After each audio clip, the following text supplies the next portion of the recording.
The rain was still dripping off his coat when Michael Carter stepped into the small convenience store tucked away on the edge of the city.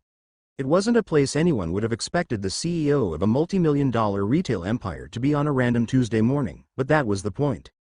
Michael had built his company from scratch, from one store just like this, and though the empire had grown beyond his wildest imagination, something inside him never wanted to lose touch with where it all began.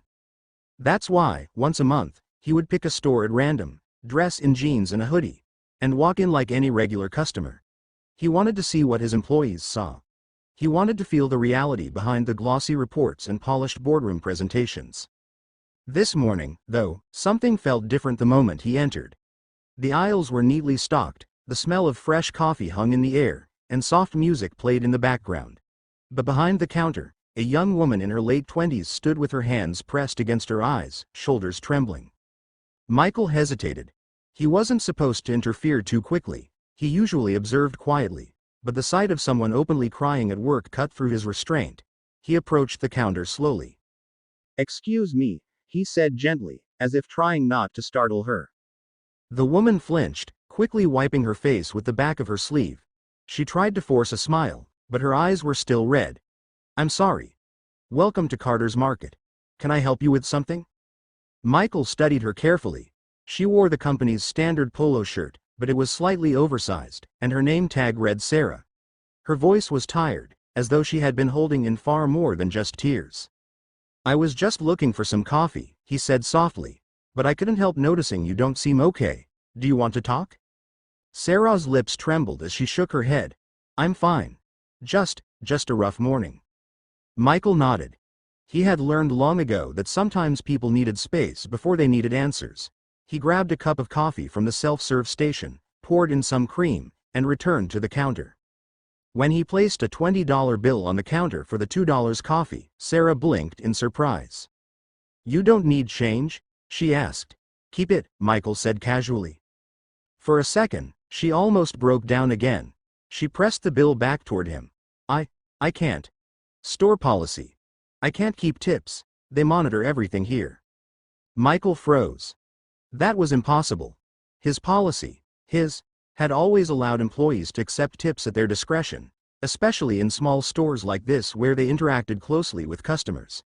He tilted his head, pretending to be just another customer. "Really? They don't let you?" Sarah gave a weak laugh that held no humor. "Nope. My manager says if we take even $1, it comes out of our paycheck. And I can't afford that." Michael's chest tightened. Something was wrong. He leaned closer, lowering his voice. "Then at least let me ask, why were you crying?" Sarah's walls finally cracked. She bit her lip, trying to hold back, but the words tumbled out anyway. "Because I just got off the phone with my son's school. He's only 7. He's sick, running a fever, and they said I have to come get him. But I can't. My manager told me if I leave early again, I'll be written up. And one more write-up means I lose this job. And if I lose this job..." Her voice broke. "If I lose this job, we don't have food. We don't have rent. We don't have anything."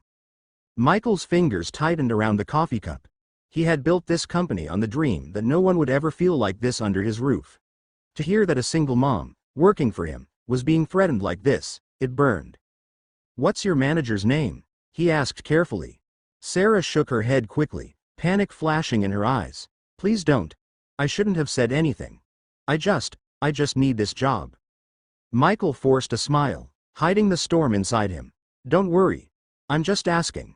Sometimes things can change." Before she could reply, the store door swung open, and a man in his 40s stormed in, clipboard in hand. He had the look of someone who liked control a little too much. "Sarah," he barked. "Why aren't you stocking the back shelves like I told you?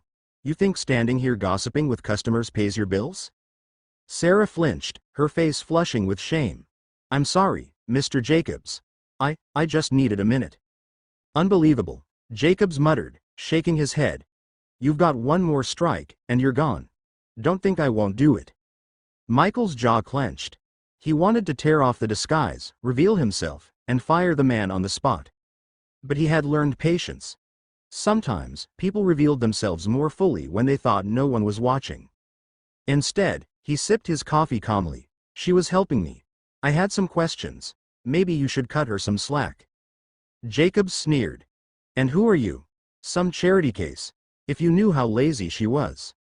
But he didn't finish, because Michael's phone buzzed in his pocket. He pulled it out, and Jacobs's eyes widened when he caught a glimpse of the background photo, the company's flagship headquarters with a bold Carter's Market logo. "Wait a second," Jacobs stammered. You work at corporate?" Michael's lips curved into a small smile. "Something like that." Jacobs paled. I didn't mean. Look, Sarah's a hard worker, of course. Just some miscommunication. She's great." But Sarah looked down at the counter, refusing to meet either man's eyes. Michael set his coffee aside and straightened to his full height. "Actually, Mr. Jacobs, let's step outside for a word." The color drained from Jacobs's face. He followed reluctantly, and as soon as they were out of earshot, Michael dropped the act.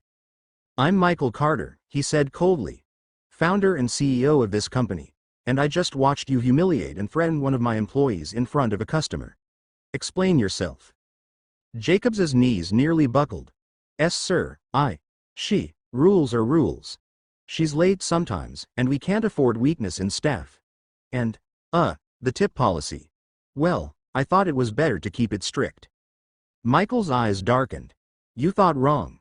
The policy has always allowed tips, and as for weakness, do you even know why she's late sometimes? Do you know she's raising a child alone? Do you care that her son is sick right now and she's terrified of losing her job?" Jacob stuttered, searching for words, but none came. Michael shook his head. "Get out of my sight. Effective immediately, you're suspended. HR will decide if you even have a job tomorrow." Jacobs opened his mouth to protest but shut it again when Michael's glare silenced him.